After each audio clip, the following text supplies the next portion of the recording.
네, 서양영성 탐방 네 번째, 니사의 그리고리오 두 번째 시간입니다. 지난 시간에 우리는 니케아 공회의 맥락에 대한 이해와 그리스도교 관상의 길, 여기에 대해서 이야기했습니다. 오늘은 이 시간은 달라진 관상 목표, 그 다음에 영적 감각, 또 한계점, 이런 순서대로 이야기했습니다. 이전에 플라톤에서의 관상의 목표는 일치였죠. 정화, 조명, 일치. 플라톤에서 선의 이데와의 일치고요. 플라톤의 그 사상 체계, 관상 체계를 받아들인 필론 오리게네스에서는 하느님과의 일치라고 이야기했죠. 하느님과의 일치인데 필론 같은 경우에는 하느님과의 일치라는 것은 있을 수가 없다. 본질적으로 하느님을 우리가 알 수가 없다라고 부정적이었고요. 오리게네스의 경우는 왜 그러냐? 하느님 알 수 있다. 그건 하느님 알려주시기 때문이다. 라고 긍정적이. 두 개, 이제, 플라톤의 관상의 길을 받아들이면서도 목표에 있어서는 이제 서로 긍정적, 부정적 이렇게 갈라집니다. 니사의 고려는 필론의 계통을 따릅니다. 부정적 견해의 길입니다. 하느님에 대해서 불가지론, 하느님은 알 수가 없다, 본질적으로. 다만 그분의 활동을 통해서 우리는 그분이 계시다는 걸 알 수 있다라고 이제 필론이 이야기했는데, 요거를 받아들이면서도 조금 변화시켜요. 다 받아들인 게 아니고, 여기는 좀 추론이 섞여 있기 때문에 다른 방식으로 좀 더 구체화하고 있는데, 오늘 여기서 이제 달라진 관상의 이제 어떻게 이제 달라졌는가에 대해서 이야기를 하면서 하도록 하겠습니다. 우선, 이전 시간에 이제 그리스도의 관상의 길에 대해서 잠깐 정리를 해드리고, 그 다음 하겠습니다. 여기 보면은 빛이 있죠. 빛, 구름, 어둠, 세 개의 단계로 순서대로 여행을 한다는 거죠. 우선 첫째 초대는 하나님의 초대해가지고 시작되고, 거기에서 인간이 응답함으로써 이 여정이 시작되는데, 그 여정은 처음에는 빛의 단계, 두 번째는 구름의 단계, 세 번째는 어둠의 단계로 향해 진행된다는 겁니다. 근데 이 빛의 단계에서는 주로 정화가 이루어지고요. 그 다음에 회복이 이루어집니다. 정화라고 하는 것은 거짓된 세상 속에 살면서 거짓된 것을 참으로 여기고 참과 거짓이 혼돈이 돼가지고 헷갈렸고요. 세상적으로 가치들 이래야 된다 저래야 된다 하는 거 따라 살았는데 그렇게 살다 보니까 비참함을 맛봤죠. 그렇게 하면서 세상에 정말 진리라는 게 없구나 라고 이렇게 여겼다가 이제 돌아서는 겁니다. 요거를 이제 그리고리오는 이방인들이 그리스도교의 세례를 받고 그리스도교에 입문함으로써 세례를 통해 정화하고요. 그 다음 교회의 성사 생활을 통해 가지고 그 다음에는 자기 안에 이전에 인간이 하느님으로부터 모습을 닮아서 창조됐지만은 죄를 짓고 타락함으로써 잃어버렸던 그 하나님을 모상을 닮은 이마고 데이라고 그러죠. 인간의 본성. 그것이 타락을 내려가지고 회복 불가할 때 정도로까지 부서져 버렸단 말이에요. 그걸 다시 복원하기 위해서 회복하기 위해서는 예수 그리스도라는 우리가 하느님의 이미지라면 이 이미지의 원형이 내려오셔야 됐다. 그래서 당신은 강성하셨고 그분을 믿고 받아들임으로써 우리는 그분 안에서 잃어버렸던 깨진 우리의 이마고데이 하나님의 모상으로서의 우리의 본질 그거를 회복한다라는 겁니다. 그래서 교회 안에 들어와서 입문해서 말씀과 말씀을 듣고 성사생활을 함으로써 이것을 회복해 간다. 이것은 자기 내면의 거울이 바로 영혼입니다. 영혼이 거울이고 거울이 영혼인데 영혼을 회복한다. 단계, 이제 첫 번째 단계고, 빛의 단계고, 해야 될 목표들에게, 목표. 그 다음에 구름의 단계, 두 번째 구름의 단계에서는, 하느님이 빛의 단계에서는 이렇게 영혼에게, 그야말로 이렇게 잘 대해주셔요. 아주 단순한 거, 소화시킬 수 있는 걸 먹이신다고요. 근데 어느 정도 좀 크면은, 그 다음엔 좀 헷갈리게 하셔요. 변화에 대해서 눈을 뜨게 하고, 이걸 믿었더니, 조금 이따가 변했네? 그래서, 같은 사람인데 이 사람이 저렇게 변했다? 그럼 그 안에 내막은 뭔가? 보이지 않는 것에 대해서 관심을, 궁금증을 유도하게 해가지고, 세상적인 것에 대해서 염호를 느끼게 해주고요. 구름을 당겨서는. 그 다음에 두 번째는 하느님의 영광이 보이는 거예요. 눈이 열린다고. 세상의 만물 가운데서 드러나는 하느님의 영광이 보여요. 이때. 여기에 매료를 느끼는 거예요. 그래서 따라가는 거예요. 보이지 않던 것들이 이제 눈에 보이는 거예요. 하늘은 하느님의 영광을, 땅은 그분의 자비하심을 펼쳐 보이고 있고, 낮은 낮에게, 밤은 밤에게 소식을 전하고 하는 시편 구절도 있지만요. 이 매료를 느끼면서 하느님을 자꾸 보는 거예요. 그렇게 하면서 현상의 이면에 있는 그 감추어진 세계의 진실에 대해서 눈을 뜨면서 갑니다. 네. 이건 세상적인 것과는 전혀 달라요.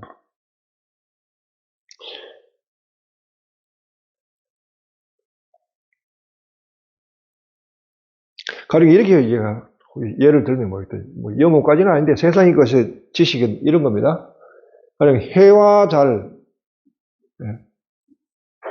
해와 달이 있으면 낮에는 해가 뜨고 밤은 이제 해를 가리게 되죠. 달이 해를 가리니까 밤이 온다 하고 이제 이야기하지만은 결국은 달은 스스로 빛을 발하지 않고 햇빛을 반사에게 비치는 빛이다. 그런 건 이제 과학적이잖아요. 여기까지는 이제 세상적 지식이에요.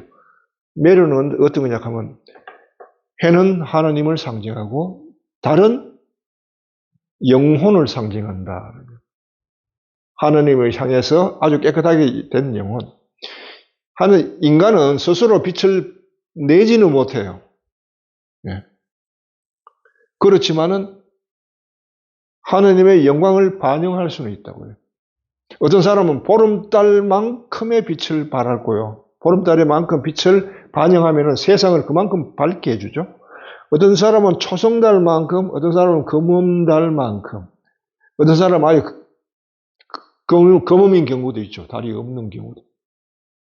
그래서 세상에 어둠을 들이는 사람도 있다. 라고 이렇게 비유하면서 하느님과 영혼과의 관계 속에서 그걸 이해하는 것이 바로 이런 거. 하느님의 영광이 보이는 그런 거예요. 자, 빛과 구름의 단계를 지나면 그다음 어둠에 들어가는데 어둠으로 인도하면은 가장 이제 수승하고 가장 이제 완성을 앞둔 사람이에요. 하나님과의 관계에서 하나님의 직접 만나도록 초대된 사람들이 어둠을 경험하는데 이 어둠 속에서는 보이지 않고 대상이 알 수 없다고요. 대상이 없어요. 어둠 속에 들어가면. 어두워. 어둠밖에 없어요. 어둠밖에.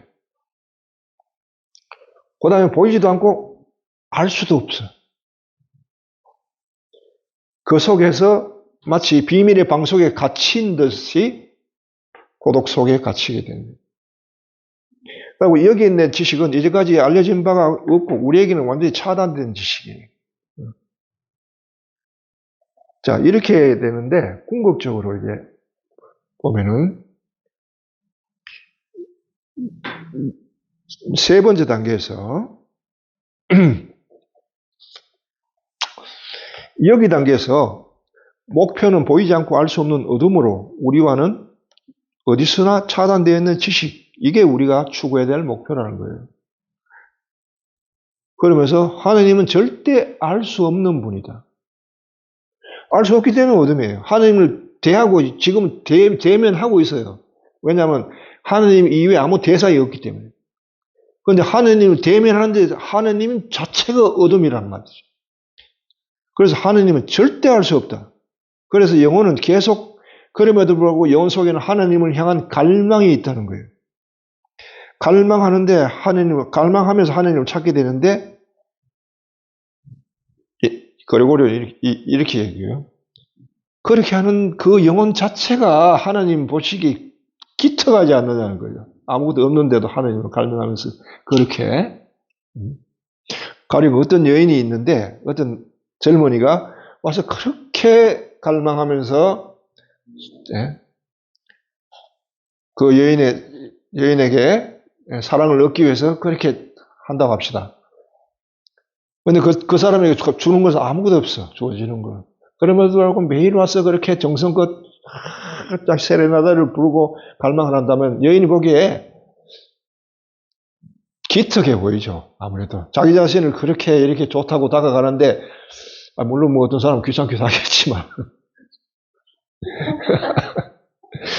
그렇지만은 하나님 영혼이 그렇게 하는 모습이 하나님 보시기에는 기특하다는 거예요. 그래서 하나님께서 자비를 베풀어 주는지 은총을 베풀어 주는데 그 베풀어 주는 만큼 영혼은 충족한다는 거예요. 그런데 그 충족으로서 그걸로서 영혼은 충분하다는 거예요. 지금 내 목마름에는 그만한 물로 충분하다고. 내가 목이 마를 때 물을 한 컵만 주면 돼. 한 컵 이상 줘도 못 마셔요. 그렇지만 한 컵에 주는 물을 마셨다고 갈증이 영원히 해소되는 건 아니에요. 하느님과 인간관계는 갈증은 어쩔 수 없이 있을 수밖에 없다는 거예요. 그러나 그 갈증이 생기고 갈증이 생길 때마다 하느님이 이렇게 목을 적셔주면서 충족시켜준다. 그러나 하느님이 그 충족을 인해가지고 네 갈증이 멈추기를 원하지 않는다는 거예요. 이게 하느님 뜻이라는 거예요. 네. 그래서 이 비유를 뭐라고 했냐 하면은 모세가 하느님의 만나러 스나이산에 올라가서 하느님께 당신 모습을 좀 보게 해달라고 하니까 하느님이 내 모습은 볼 수 없다. 다만 내가 지나갈 때 너를 저 바위굴 안에 넣어놓고 손으로 덮고 지나갈 테니까 지나간 뒤에 내 뒷모습을 네가 슬쩍 보게 될 것이다. 라고 그렇게 하셨단 말이에요.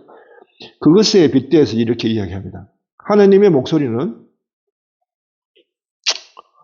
모세의 요청을 거절하면서도 몇 마디 말로 끝없이 깊은 관상의 바위굴을 가리킴으로써 그 요청을 들어주신 것을 시작할 수 있다.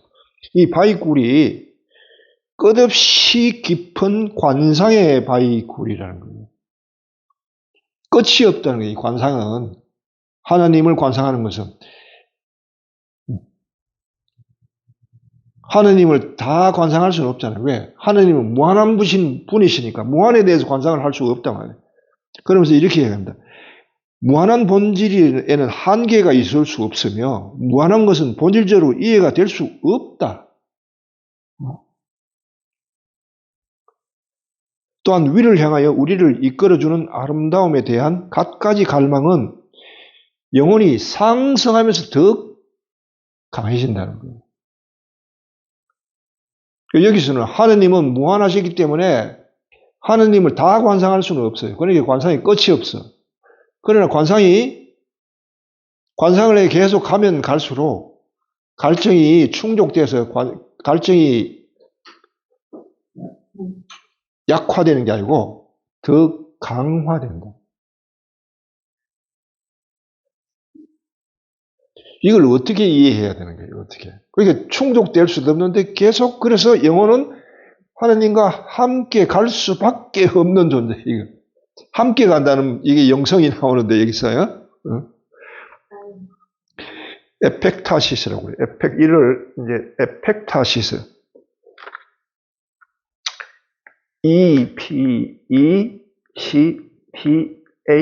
E-P-E-C-T-A-S-I-S. 에펙타시스.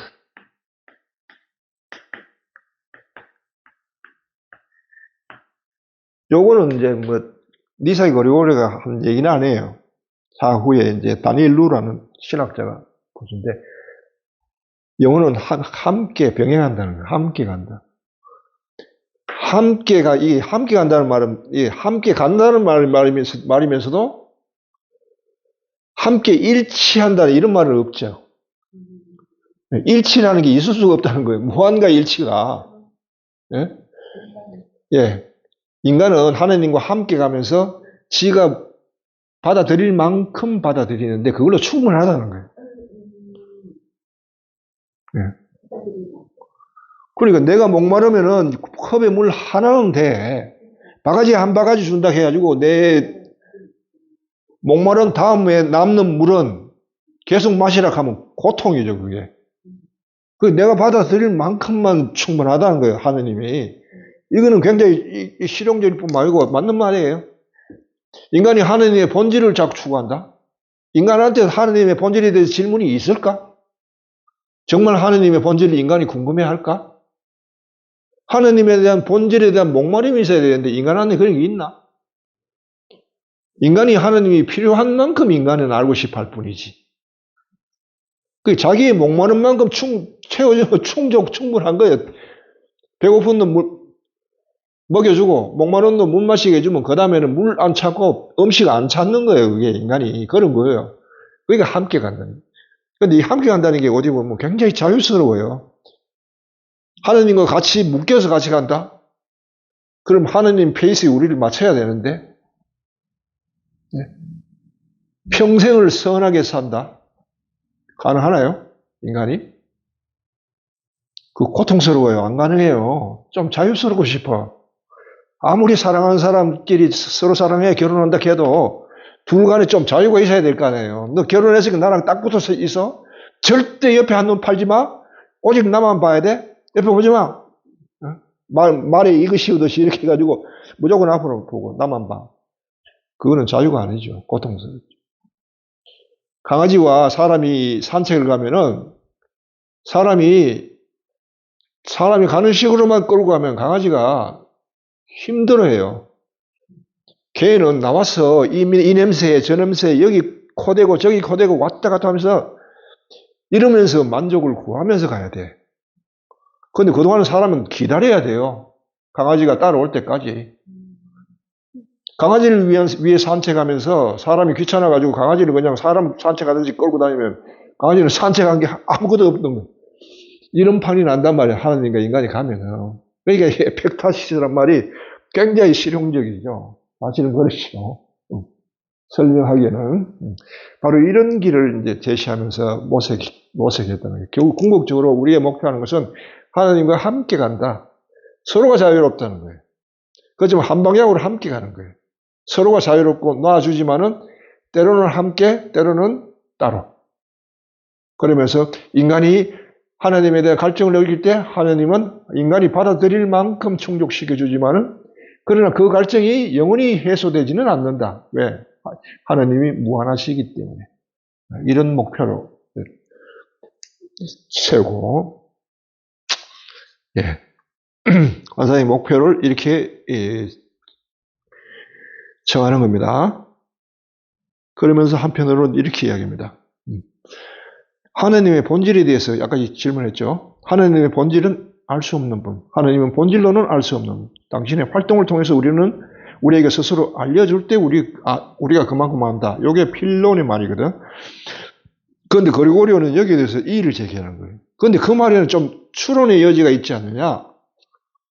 하나님에 대한 지식이 그분의 활동을 통해서 추론된 거 아니냐, 그거. 활동을 통해서 하나님은 이런 분이실 거라는 지적인 추론이지 하나님이 정말 이렇다라고 이야기할 수는 없지 않느냐. 여기는 문제가 있다는 거예요. 그러면서 복음에는 마음이 깨끗한 사람은 복이 있다. 그들은 하나님을 뵙게 될 것이라는 진복 8단 중에서 6번째 해당되는 말씀이 있단 말이에요. 마음이 깨끗한 사람은 복이 있다. 그들은 하나님을 뵐 것이다. 결국 하나님을 안다는 것은 하나님에 대한 지식을 소유하는 게 아니라 하나님의 본질을 추구하고 하나님 누구냐 아는 거 그것이 하나님이 아는 게 아니라는 거예요. 마음 가운데 하나님이 임하시는 살아계시는 마음 가운데 하나님이 살아계시는 사람은 하나님을 소유한 것이다. 즉 우리 안에 하느님 들어와서 살아 계실 때 우리가 하느님을 소유했다고 이야기할 수 있다. 그러려면은 우리의 이 영혼이 온갖 피조물이나 변덕스러운 애착에서 벗어나서 깨끗이 정화되어 가지고 요거를 마음이 깨끗한 사람이라고 이해한 거예요. 마음이 깨끗한 사람 복이 있나니 그들은 하나님을 뵙게 될 것이다. 마음이 깨끗하게 정화되어 스스로 아름다운 가운데 드러나는 거룩한 본성의 이미지를 보게 될 것이다. 마음이 깨끗하게 되면 마음이 거울과 같단 말이에요. 거울은 뭘 비추는 거잖아요. 하느님은 직접 우리가 대면할 수는 없지만은 비춰 보이는데 거울은 또 하느님의 모습을 있는 그대로 비치지. 그러니까 하느님을 직접 보는 거나 거울을 통해 보는 거나 보는 건 똑같은 거죠. 그런데 거울을 볼 때 우리가 좀 더 안심하죠. 직접 보면은 고통스러우니까. 그래서 마음을 깨끗하게 해가지고 하느님이 여기에 비치는 모습을 그대로 볼 수 있는 사람은 이렇게 하느님을 소유할 수 있다. 그 사람이 행복한 사람이고 인간이 추구할 목표는 이거다 하는 거예요. 하느님을 안다는 게 본질을 아는 것이 아니라 우리의 영혼을 깨끗하게 정화해서 하느님의 모습을 있는 그대로 비춰보면서 자기 영혼 안에 비친 하나님을 관상할 수 있을 때 그것이 우리가 하느님을 소유했다고 말할 수 있다라고 정의를 했다는 것입니다.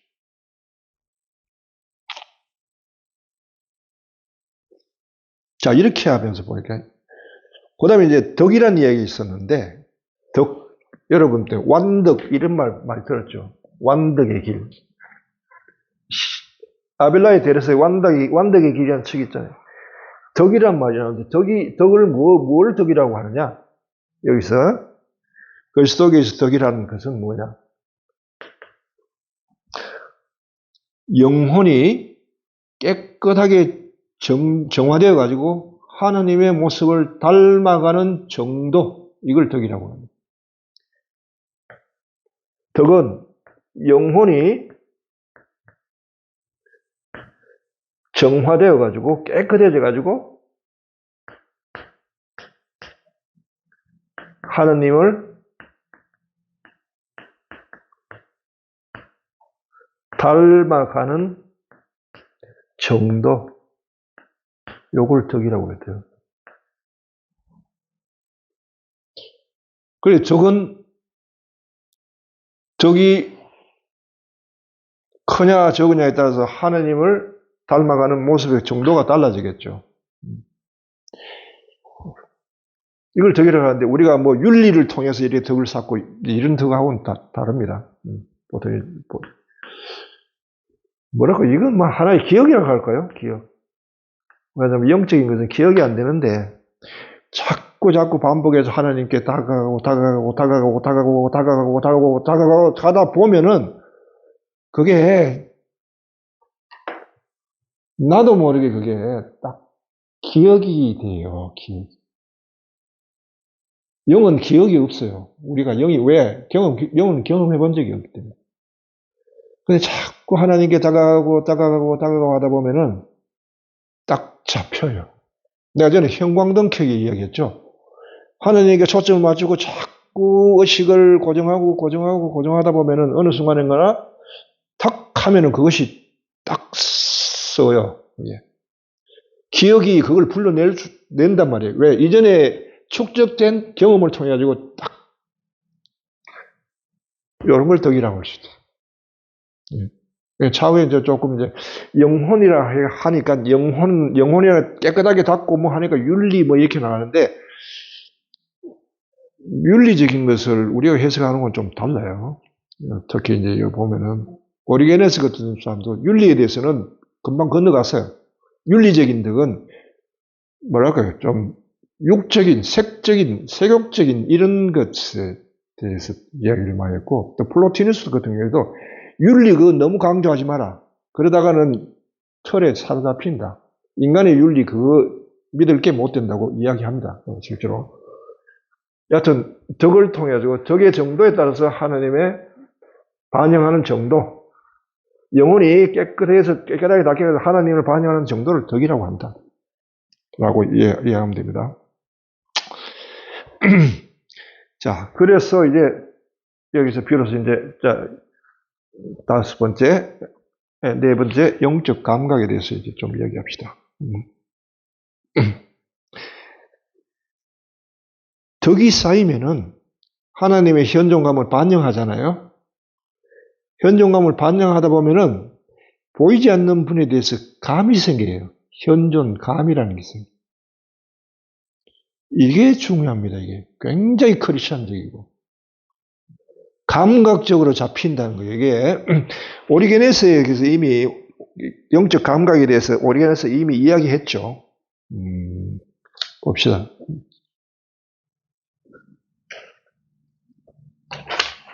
예, 오리게네스 이런 이야기했죠. 사도 바울의 말처럼 옳고 그른 것을 분간할 수 있도록 감각에 훈련받은 자에게는 그리스도께서 영혼의 여러 감각에 맞추어 차례로 하나하나의 대상이 되어준다. 영혼의 눈에는 빛, 영혼의 귀에는 말씀, 영혼의 미각에는 빵, 그 다음에는 그분은 나르드 향유, 후각에는 나르드 향유, 그 다음 손에는 육신. 이렇게 대상이 되어준단 말이에요. 영적인 분이 육적으로 오셔가지고 우리의 감각에 맞도록 우리가 감각으로 접촉해서 당신을 만날 수 있도록 대상이 되어준다는 거예요. 그런데 이제 오리게네스의 경우에는 이런 감각이 존재한다는 정도에서 그치지만은 니사의 그리고는 여기서 더 발전해가지고 감각을 통해서 영혼이 거룩한 이 어둠 속에서 겪게 되는 어떤 경험을 탐구하고 있다. 그까지 나아간다는 겁니다. 영혼은 어둠 밤에 말씀의 현존을 볼 수는 없지만 느낄 수는 있다. 이게 중요합니다. 볼 수는 없지만 느낄 수는 있다. 자, 여기 보면요.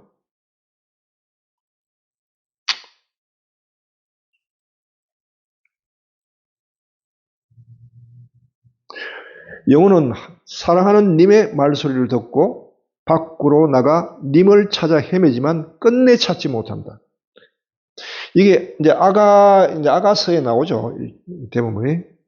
그러자 야경꾼이 말해주기를 신부는 닿을 수 없는 분을 사랑하고 있으니 그 사랑은 끝내 이룰 수 없는 사랑이라고 한다. 인간이 하나님을 향하는 사랑은 이룰 수 없는 사랑이에요.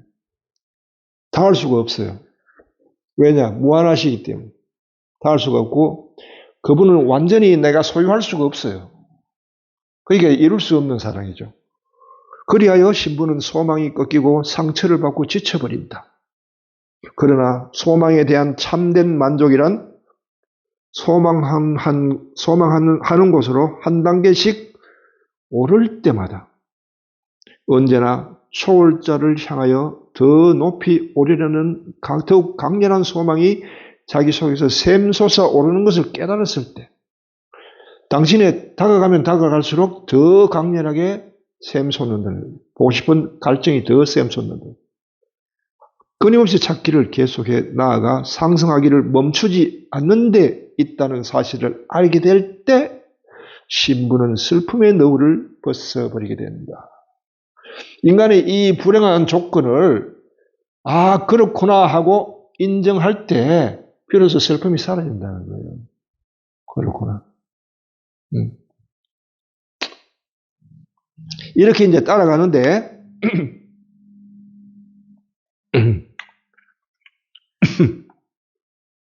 예.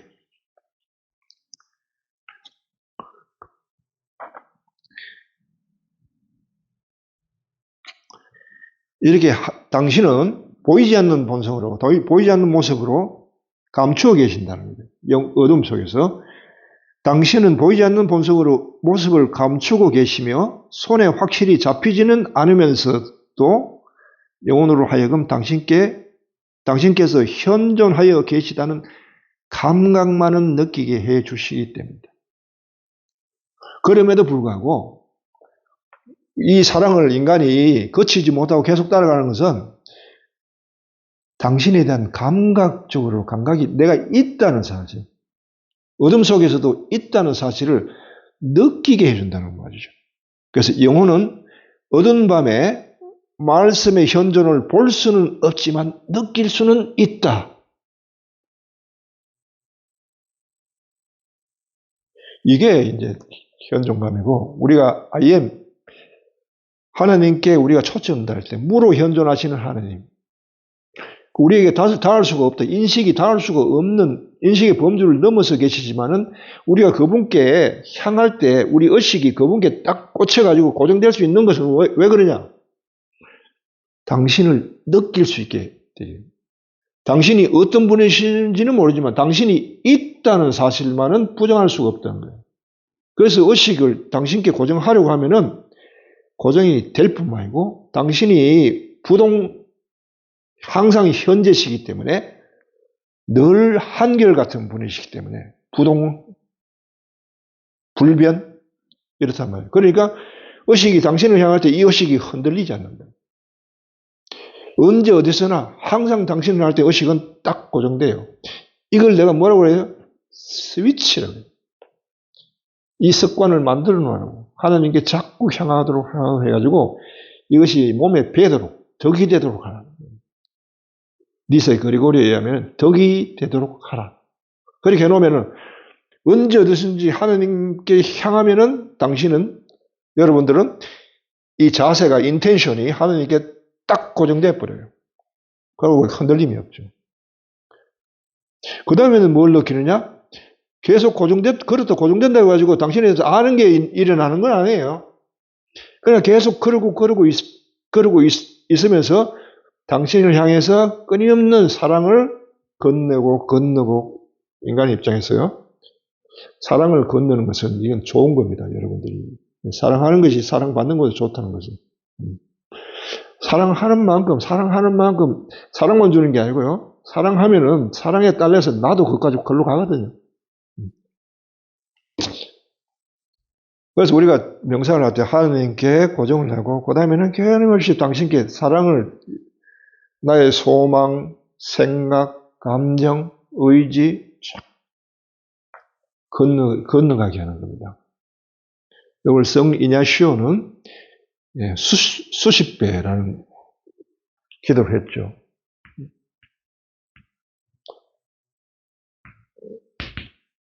수십 배.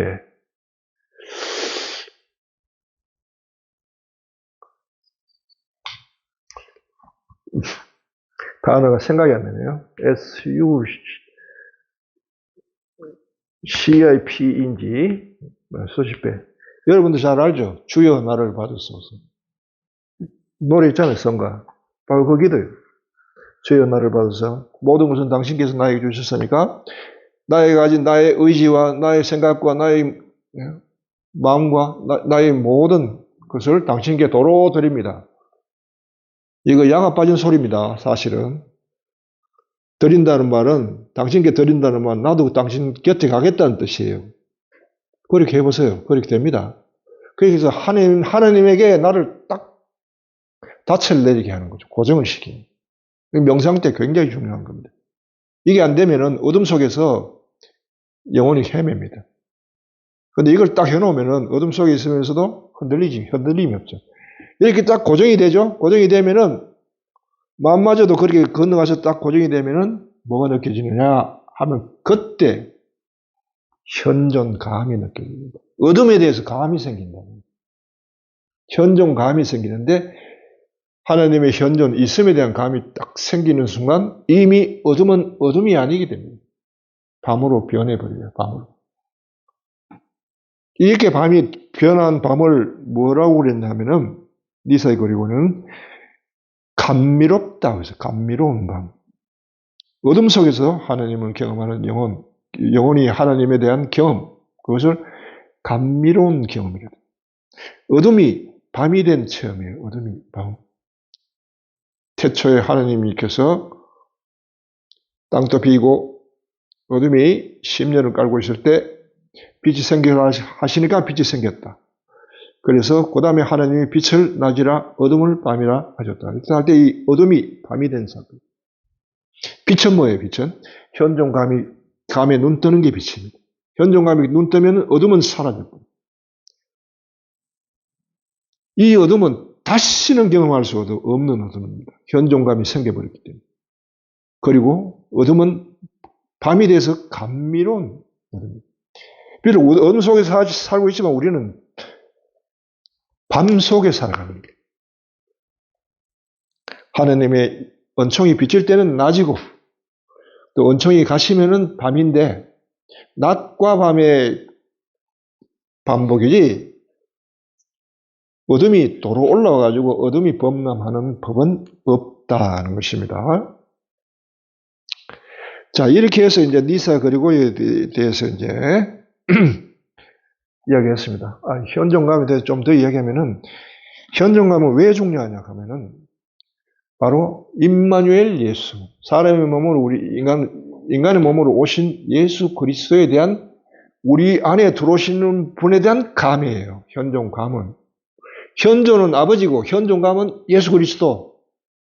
이렇게 이야기를 하면 됩니다. 현존과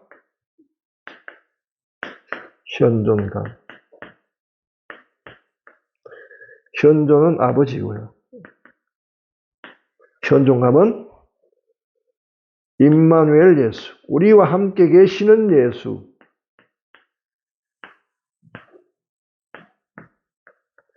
우리와 함께 계시는 분을 감으로 느낄 수 있다는 거예요. 이 감으로 느끼는 게 왜 중요하냐? 여러분들이 감으로 느끼지 않으면요, 금방금방 참과 거짓이 구분이 안 돼요. 이거야말로 진리를 식별하는 기준입니다. 현존감이 있으면. 그때 순간순간에 따라서 길을 놓치지 않고 찾아갈 수 있고 분별하고 식별할 수 있습니다. 이건 이미 임마누엘 예언에 의해 가지고 나와 있죠. 그 아이가 좋은 것과 싫은 것을 구분할 수 있을 때 적과 꿀을 먹게 되리라. 네. 이 현존감이 생겨야만 비로소 예수 그리스도를 알았다 할 수 있어요. 아버지를 알고 예수 그리스도를, 그분이 보낸 예수 그리스도를 아는 것이 영원한 생명이었죠. 아버지에 대한 현존에 대한 안과 현존감을 둘 동시에 가져야 되는 겁니다. 그래서 현존감까지 가야 될 뿐만 아니고 현존감이 여러분의 의식 청청청청이 내려가면서 의식과 무의식 차원에서 또 높은 의식에서 낮은 의식의 차원에서 우리와 늘 함께 하신다는 그 임마누엘에 대해서 눈을 떠야 됩니다. 그래야 여러분의 마음이 흔들리지 않고 확신이 들어요. 언제 어느 때나 확신이 들고 언제 어느 때나 나와 함께 계신 하나님에 대해서 감을 놓치지 않고 가지기 때문에 여러분들이 길을 놓치거나 유감을 당하는 경우가 없을 거라고. 이게 영원한 생명입니다. 구원이고요. 자, 그래서 현존감이라든지 이야기했다는 게 굉장히 중요합니다. 혹자는 이거 감각으로 이야기하는 거, 다른 종교에서 또 그래 합니다. 영적인 것을 감각적에 대해서 이야기하는 것을 아주 저급하게 보는 것이 아니에요. 감각 차원까지 진리가 내려와야만 인간의 비로소 구원이 완성돼요.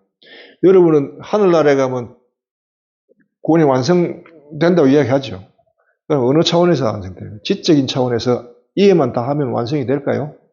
깨달아가지고 모든 진리에서 눈 뜨고 다 알고 해박해졌다? 그럼 완성이 될까요? 아닙니다.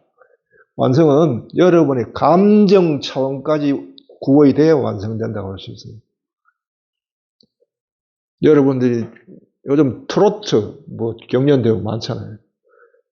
노래 잘하는 가수들 보면은 요즘 젊은 애들이 노래를 어찌 잘하는지 그 감동받고, 그 다음에는 듣기만 해도 그냥 가슴이 울렁거리고 눈물이 날 정도로 이게 감정이 해소되는 겁니다. 이 차원까지 구원이 돼야 구원이 됐다고 이야기할 수 있는 거란 말이에요. 감정 차원까지 다 구원이 돼야 되는 겁니다. 그래야만 여러분들이 비로소 이제 됐다, 만족한다 해요. 정신적 차원에서 구원까지, 영적 차원, 정신 차원까지 오면 안 돼요. 인간은 감정이 구원돼야 완전히 구원된 겁니다.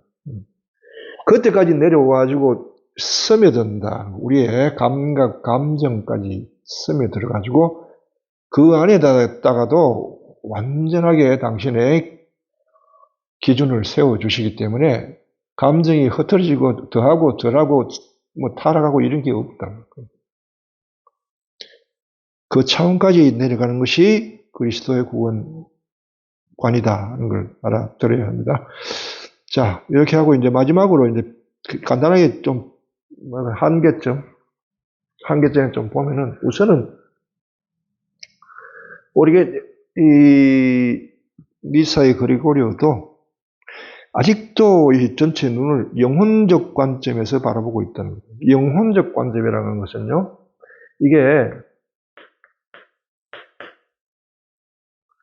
이게 다분히 플라톤적이에요. 단어 자체가.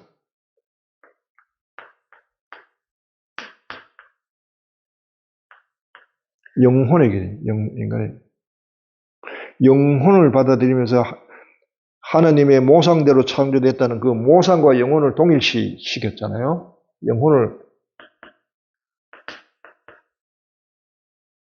인간은 하나님의 모상으로 창조됐는데 그 모상이 뭐냐 할 때 영혼이다라고 이야기했단 말이에요. 그러면서 영혼의 구원을 자꾸 이야기했는데,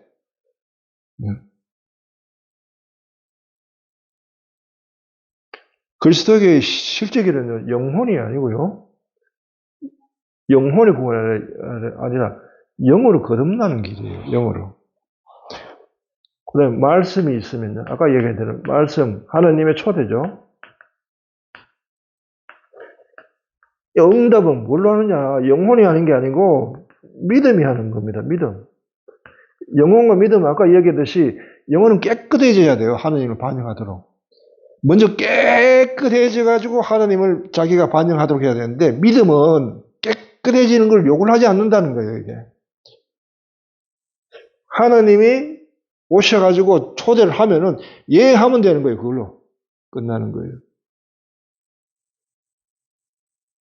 복음에 보면 있죠? 막달라 마리아 나오는 복음 보세요. 창녀, 저 여인이 막달라 마리아가 자기 동네에 예수님이 오셨다는 소식을 듣고 가슴을 설렙니다. 이 여자의 신분은 창녀입니다. 당신의 창녀와 바리사이는 함께 할 수 없었어요. 하물며 예수님은 그 마을에서 바리사이 시몬의 집에 초대돼 간 거예요. 그런데 그 막달라 마리아가 예수님 만나러 가면 시몬의 집으로 들어가야 돼요. 바리사이 집으로. 그거는 온갖 수모와 모멸과 거절을 각오를 해야 돼요. 그럼에도 불구하고 그리스도를 향한 예수님을 향한 가슴 쓰대는 그 열정을 가지고 향합니다. 들어가니까 아니나 다를까 시몬이 아니 저 여자가 누군데 여기 와 있는 거야. 막달라 마리아가 예수님을 보자마자 눈물이 흐릅니다. 그리고 그분 앞에 엎드려가지고 할 말도 없고 그저 흐느끼면서 자기의 눈물로 당신의 발을 씻겨드리고 머리카락으로 그 발을 닦아드렸단 말이에요. 이 모습을 보고 시몬이 뭐라 했느냐. 아니 저 사람이 예언자라면 저 여인이 얼마나 더러운 여잔지 알 텐데 저 여자는 여기 올 수 없는 여자고 죄인인데 어떻게 죄인이 저렇게 자기 몸을 건드리는데 저렇게 가만히 있을 수 있는가? 이게 영혼적 개념이에요. 아마 그랬을 거예요. 시몬은 가서 네가 깨끗하게 되고 난 뒤에 돌아오라. 아마 예수님이 영혼을 추구했다면 그럴 거예요. 여인아 가서 먼저 깨끗하게 씻고 사제에 가서 죄를 사하고 그 다음 나를 만나러 오너라. 이렇게 했을 거예요. 그런데 예수님은 그러지 않았어요. 네가 사랑을 많이 보였으니까 네 죄가 많이 사해졌다. 사랑으로 됐다는 거예요. 이미 네가 보이는 사랑 그 자체가 이미 넘어섰다는 거예요. 굳이 죄를 없애고 말고 할 거 없다는 거예요. 사랑을 드러내야 돼. 여기 중요한 게 뭐냐면 믿음, 사랑, 소망이라고 하는 바로 그런 향주 삼덕이라고 그러죠. 사랑을 드러내거나 믿음을 드러내면서 당신을 받아들이는 거란 말이에요. 이 말씀은 뭐냐면은 하느님이 내가 네 안에 들어가서 내 구원을 좀 펼치려고 하는데 너 나를 받아들이겠니? 이게 초대입니다. 그리고 말씀 없이 믿음은 있을 수가 없어요. 저는 믿습니다. 그래 구원의 말씀이 찾아오셨니? 아니요, 말씀 모르겠는데요. 이런 믿음은 없다고요. 믿음이 찾아올 때 받아들이는 게 말씀이니까. 그분의 초대를 기꺼이 예스 하고 받아들이는 이게 응답이고, 율법에 이 영혼은 추구하는 것은 다분히 율법적이죠. 율법적이고 윤리적이죠. 그런데 바울은 분명히 했죠. 율법으로 구원받는 게 아니고 믿음으로 구원받는다. 믿음의 후손들, 아브라함은 믿음의 조상.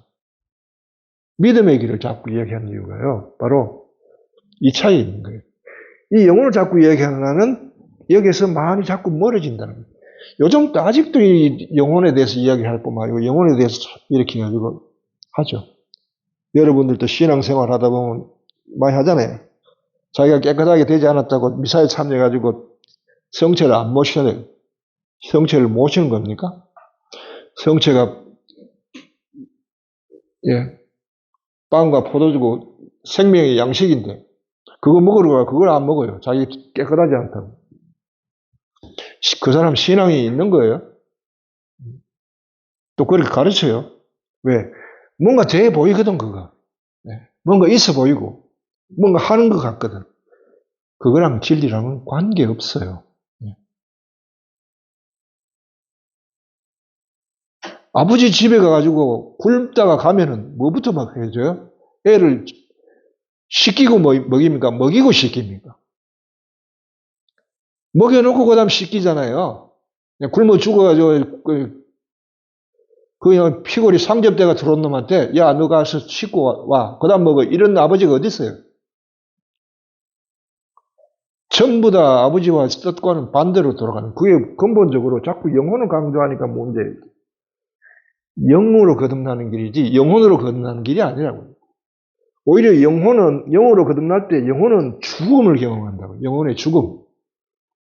육신만 죽니. 오히려 육신은 우리는 죽지는 않죠. 육신이 살아있어야 영적으로 거듭나는 거예요. 영혼의 죽음을 경험하면서 영으로 거듭나는 거예요. 그러니까 아직까지도 이게 니스의 그리고류가 플라톤의 영향권 안에 있다는 것을 알 수 있죠. 예. 그 영으로 거듭난다는 이야기가 보면은 물론 이번 또 비치긴 하지만은 아직까지는 이제 그렇지가 않고요. 이게 오래 갑니다. 중세에서도 이런 개념이 가면서 자꾸 헷갈리는데 좀 제발 헷갈리지 않았으면 좋겠어요. 예. 그래서 바로 이런 것이 이제 아직까지는 비판이 돼야 될 대상이고요. 그렇지만 이분을 통해 가지고 어두운 밤이라는 개념, 어두운 밤. 하나님과 아파테이아카는 함께 걸어가면서 그렇게 한다는 거. 그 다음에, 뭐랄까요. 아까 그리스도의 관상의 길을 비로소 하나님의 주도에 의해서 펼쳐지는 관상의 길을 이야기했고, 그 다음에 하나님의 초대 응답에 따라서 걸어간다는 것. 이런 것들, 기본 개념, 틀, 이런 패러다임을 갖췄다는 거예요, 여기서. 벌써 이런 모습이 드러났다는 거예요. 그런데도 큰 공로가 있는 분이다. 라고 이야기할 수 있습니다. 자, 오늘은 리사의 그리고리에 대해서 강의를 했습니다. 오늘 강의는 여기까지 하겠습니다.